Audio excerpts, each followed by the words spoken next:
What's going on, everybody? It's your boy Jay Rich, back to bring you your MLB props for June the 21st. Quick recap of yesterday: over 3, picked the right game. Chicago, Toronto, 15 runs, 8-7. Toronto's top of the order just didn't get it done, and for some reason, Jose Abreu didn't want to be involved in the party. Only player on the roster to not get a hit. That's pretty frustrating when you talk about picking the right game environments, picking games that are going to go over, right type of matchups.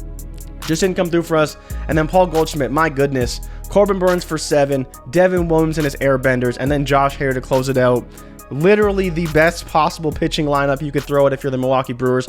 Nothing we can do about that. Goldie has been phenomenal this season, but couldn't get it done for us yesterday. So let's get into it today for another slate of games. Full slate, nothing till the evening, so don't worry about any day games. You can kind of take your time, check lineups, check matchups, and go through it more diligently. Do your research, because while I provide a lot of research here, it's important to do your own as well in case there's other factors you want to look into. I look at certain things. I try to provide as much information as I can, but there's always other things that can be added as well. And so don't hesitate to do that, but let's get into it right now. So very short list today: Anthony Rizzo, Andrew Vaughn, Rosario, Tony Kemp, Jonathan India. Very short, super easy to go through. Anthony Rizzo, didn't want to take him yesterday because he was against McClanahan.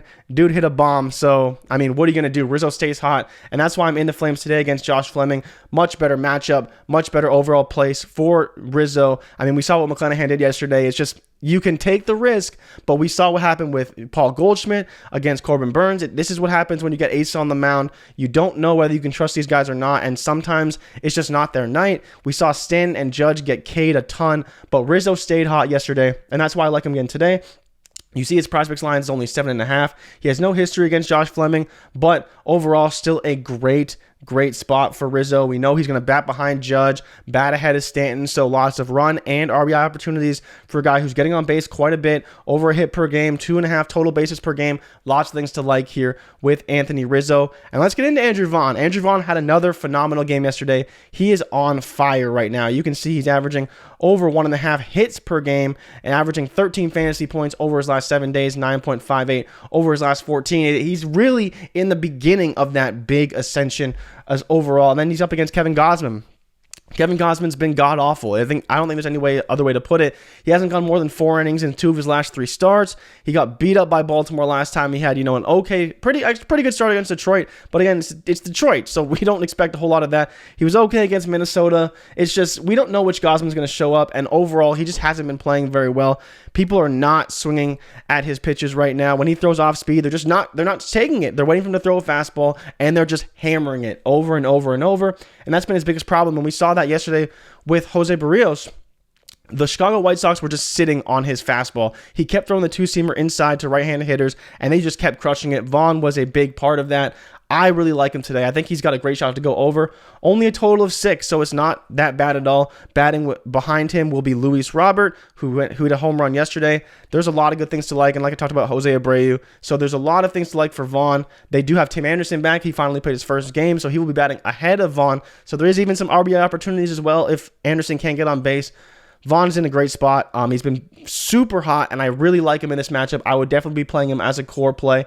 And let's get into Rosario, a guy that I did not expect to make this lineup. Now, the only real concern here is that he is 1 for 7 against the starting pitcher, who is Joe Ryan. But overall, Joe Ryan is coming back off injury, so he hasn't been super sharp. I did want to point out quickly, Andrew Vaughn is 3 for 3 with a home run against Kevin Gausman, so he's also seeing Gausman and hitting Gausman very well. But back to Rosario, low total against a good pitcher. Ryan is coming back from injury, but we saw with Lance Lynn yesterday, he dominated, right? First start was a little rough. Second start came back, looked great.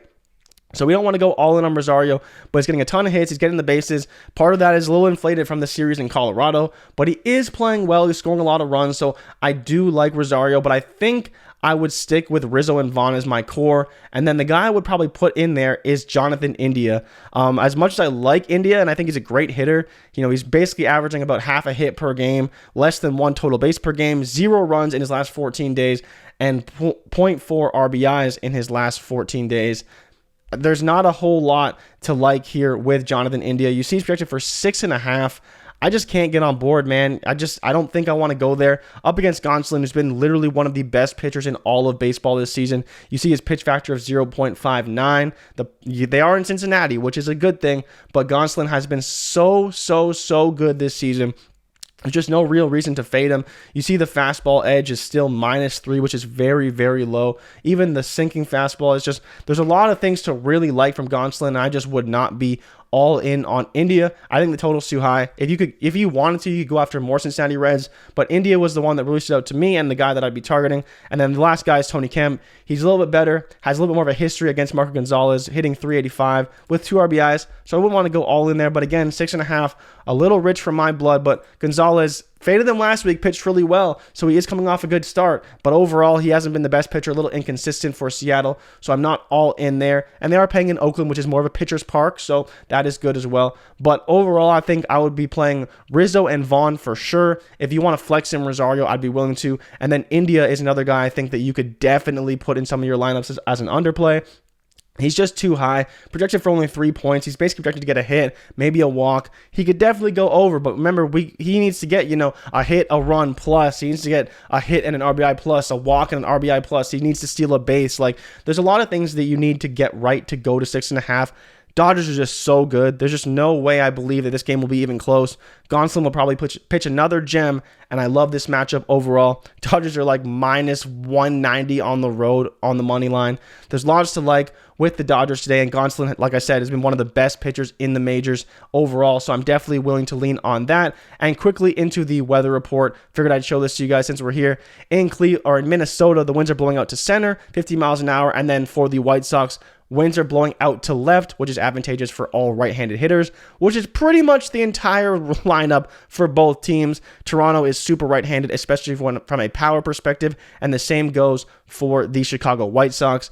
Andrew Vaughn is right-handed, so again, another reason to like him with the winds blowing out to left. We saw Raimel Tapia hit an opposite field dinger yesterday, a guy who is not known for hitting home runs, but with that little bit of wind just blowing out, he was able to get it done. So overall, these are the guys I like today. I think that Rizzo's in a great spot. I think that Vaughn is another guy who's been super hot and in another great spot. I'd be playing both those guys for sure, and I think I would be mixing in Jonathan India as another play. And if you wanted to flex in Rosario, I do like that as well. Don't love the Kemp play. I think there's a lot of reasons he can go over. One of the main ones is he can steal a base. He's super fast, so if he does get on base, the chance of a steal is definitely there. So overall, these are the guys I like today, and as always, if you tail, give them hell, and if we fail, do not bail. Make sure to drop me a like if you like this video, subscribe for future content, drop me a comment below of who you're playing today, and I'll see you guys tomorrow. I'm out. Peace.